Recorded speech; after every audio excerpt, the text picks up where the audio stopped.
আসসালামু আলাইকুম সকলকে। আমি ডাক্তার মোহাম্মদ মাহমুদুল হাসান। আজকে আমি যে বিষয়টা নিয়ে কথা বলবো, আমার কাছে মনে হয় যে সচরাচর এই সমস্যাটা অনেক পেশেন্টেরই আছে আসলে, যে হাত পায়ে জ্বালা-পোড়া কামড়ায়। তো এখন এই বিষয়টা নিয়ে কথা বলার আগে আমি একটু বলব যে এই বিষয়টা আসলে কী লক্ষণ থাকে? পেশেন্টের হাত পায়ের তালুতে ব্যথা করে। আমরা যে জায়গাটা আমরা বলি যে এটাকে ডাক্তারি ভাষায় একটা নাম বলে যে গ্লোভস অ্যান্ড স্টক্স প্যারাস্থেসিয়া। মানে হাতে যে জায়গাটা আমরা বা পায়ে যেখানে আমরা মোজা পরি এই জায়গাটা হচ্ছে গরম থাকে বা জ্বালা-পোড়া অনুভব হয়। ঝিনঝিন করে। পেশেন্ট বলবে যে আমার সুইয়ের ফোঁটার মতো ঝিনঝিন লাগছে বা অবশ লাগছে।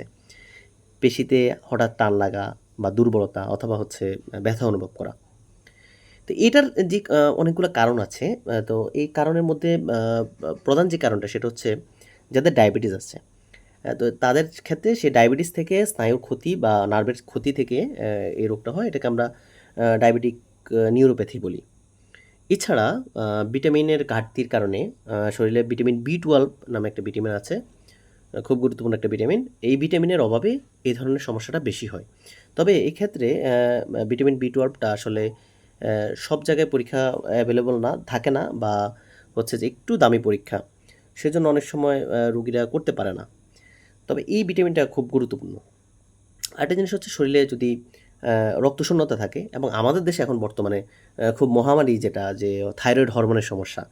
এই কারণে কিন্তু এটা হয়। এছাড়া লাইফস্টাইল আমাদের যে জীবনযাপন যে পর্যাপ্ত ঘুমের অভাব বা অতিরিক্ত ক্লান্তি বা দুশ্চিন্তার কারণে এটা হতে পারে। তো এটার বা এই ধরনের অসুবিধা হলে আপনি চিকিৎসকের কাছে যাবেন। এই যে প্রবলেমগুলো আছে স্নায়ু সমস্যা, পুষ্টির অভাব, রক্তশূন্যতা এগুলা চিকিৎসক খুঁজে বের করবেন পেশেন্টের ক্ষেত্রে কোনটা সমস্যা হচ্ছে। সেই অনুযায়ী চিকিৎসা নিয়ে এটা আ বা চিকিৎসা নিলে আশা করি এটা সমাধান হয়ে যাবে বা ভালো হয়ে যাবে। তবে আপনি ঘরোয়াভাবে যেটা করতে পারেন সেটা হচ্ছে যে সুষম খাবার খাওয়া, প্রচুর পুষ্টিকর খাবার, সতেজ শাকসবজি এবং হচ্ছে ভিটামিনযুক্ত খাবার খাওয়া। পর্যাপ্ত পানি পান করা, মানে সারাদিনে প্রায় ৮ থেকে ১০ গ্লাস বা ১০ থেকে ১২ গ্লাস পরিষ্কার পানি পান করা।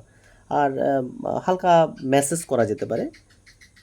সেক্ষেত্রে কিছুটা আরাম পায় পেশেন্টরা।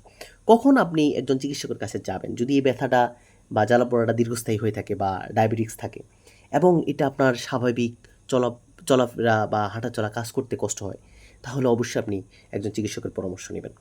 তো আশা করি সবাই ভালো থাকবেন এবং সুস্থ থাকবেন। আর কোনো অসুবিধার প্রয়োজন হলে একজন নিকটস্থ চিকিৎসকের কাছে গিয়ে এ ধরনের পরামর্শ নেবেন। ধন্যবাদ।